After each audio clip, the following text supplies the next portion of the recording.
I grew up in a Christian home with my parents. When I was younger, they got into this really big fight. At the time, I had no clue what it was, but now I do. You see, when I was younger, I was always told I had to go to church and read my Bible and pray. That gradually fell into the motions of the routines that I had to do every single time. But then suddenly, it switched. And it started with my grandpa going to the hospital and my mom taking me out so I could go to the hospital to go see him.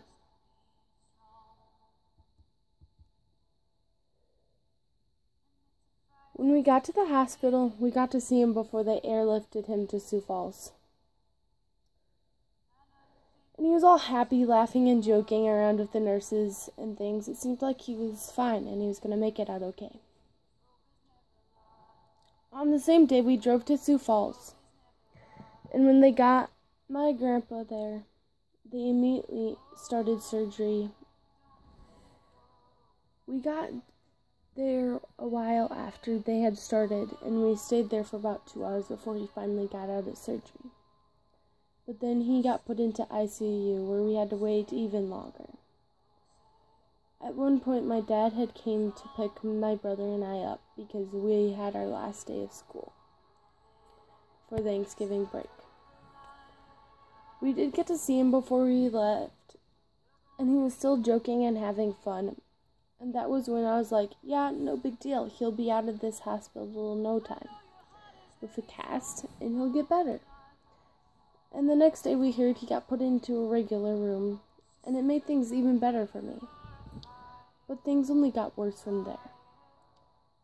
He then proceeded to have a heart attack that night, leading him to go back to the ICU room.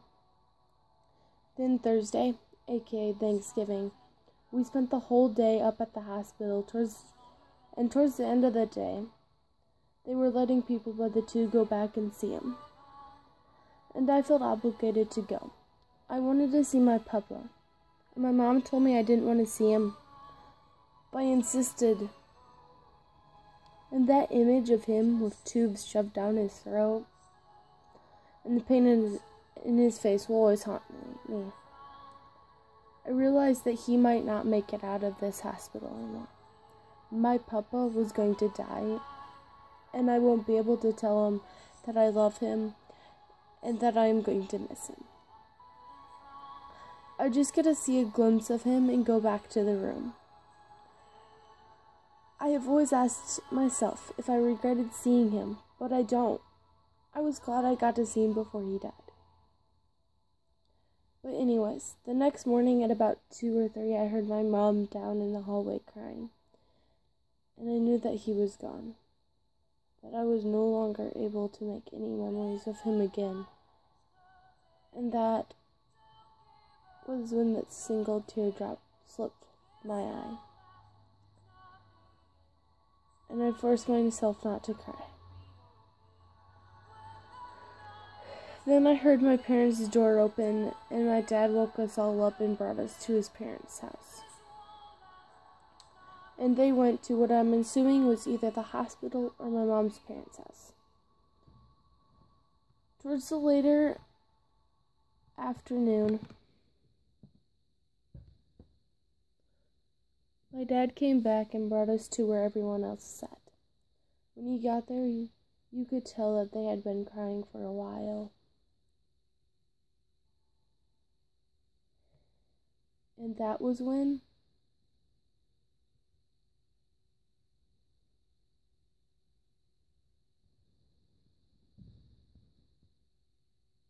and then when we walked in, they all smiled at us. They were working on boards to put pictures on for the visitation. I tried to stay tough for most of it, but then the funeral, they sang Amazing Grace. And I cried to start. I started to cry. As many times as I tried to stop, I couldn't. The rest of the year was better, but then there was 8th grade. In 8th grade, I got bullied. And it started over this stupid little science project.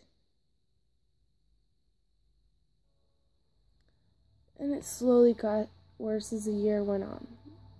And I had to tell the bully stop multiple times. She's never stopped, of course. I then told the counselor and principal multiple times, but they never did anything. And in fact, after I told them, it got worse still.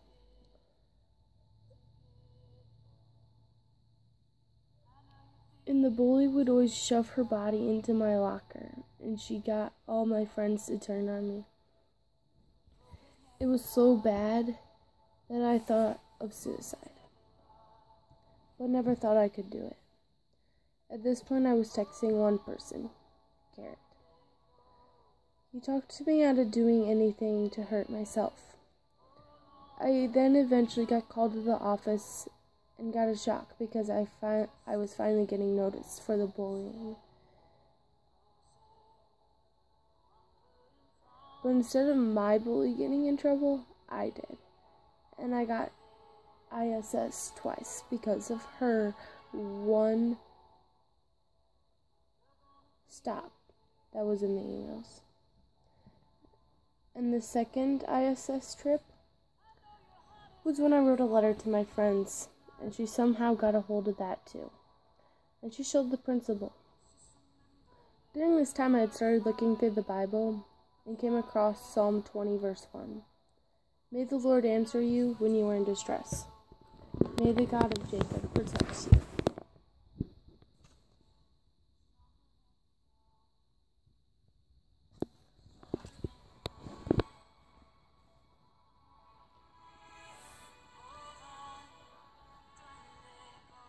And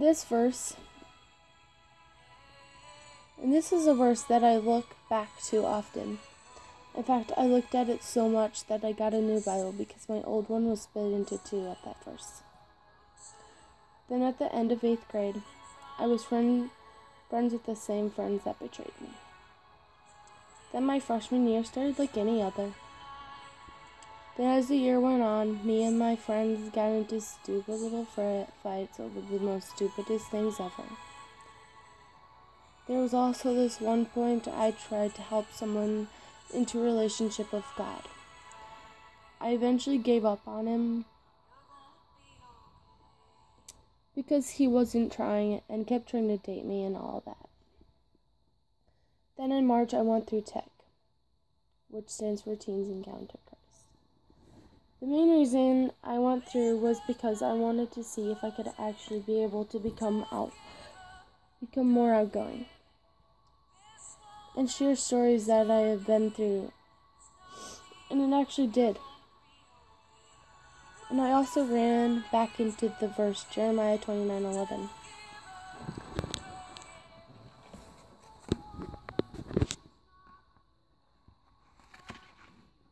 For I know the plans I have for him, declares the Lord, the plans to prosper him and not to harm. Plans to prosper you and not to harm you. The plans to give you a hope and a future.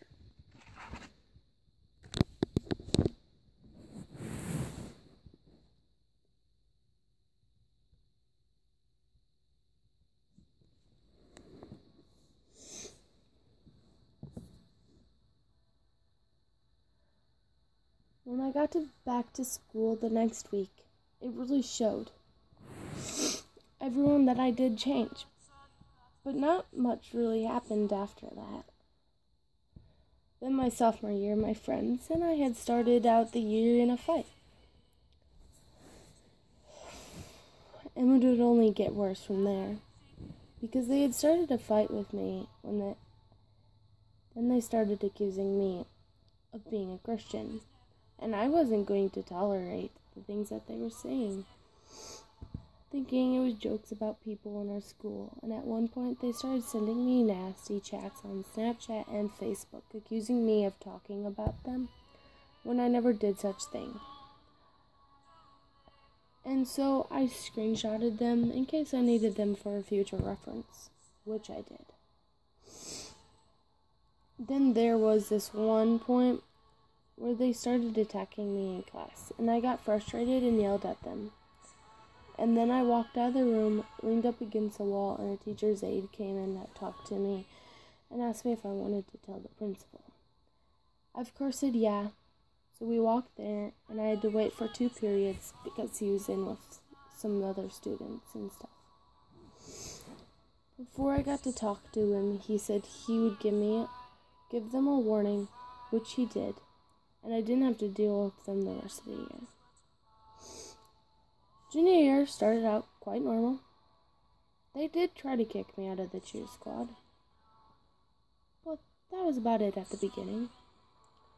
Then there's this one guy that did decide that he was going to slip his hand down my pants at a church event in the church in Rock Rapids, of course. I had also met a great friend at this event.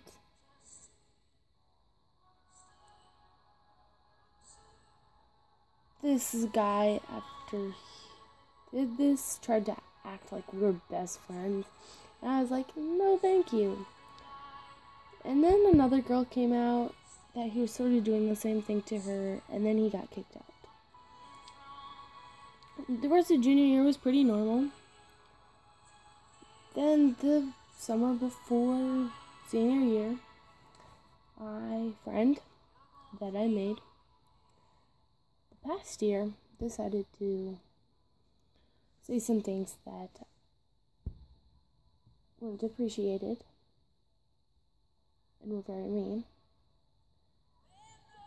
and started acting like we were boyfriend and girlfriend, and other things that weren't comfortable with me.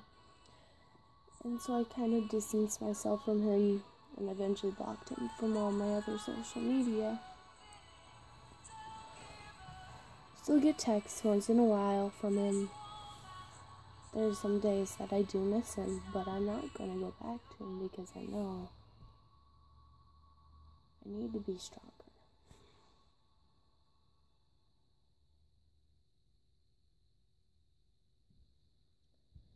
In senior year, even though it is not done yet, I did get diagnosed with depression in the late November of this year. I got put on medication to help keep my emotions in balance.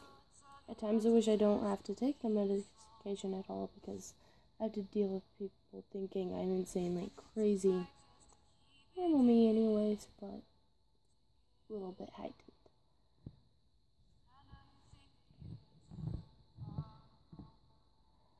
But at the same time, I'm glad because there are times that I put myself down so much that things got so bad.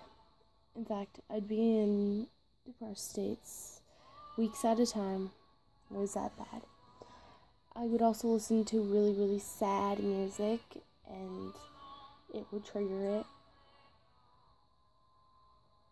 And it also started to the fact that I had to start hanging up quotes around the room saying that it was okay, I was gonna get through it and stuff. I also started digging into the Bible more and looked into depression and stuff like that. And I did have a few friends to help me on through the path like this. But it was really hard because it was just a big struggle.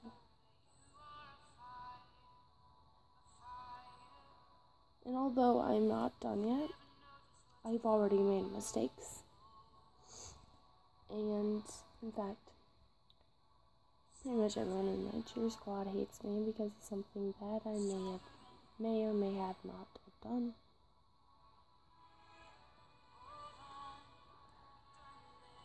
And I'm trying to make up for it.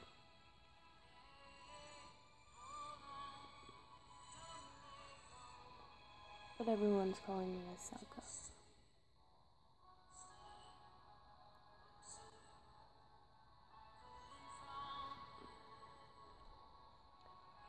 I personally hope you enjoyed this. I may be posting another little bit later on. It'll probably be in more detail because this is kind of just an explanation of it all. And a lot of it goes into a lot more detail. Well, night.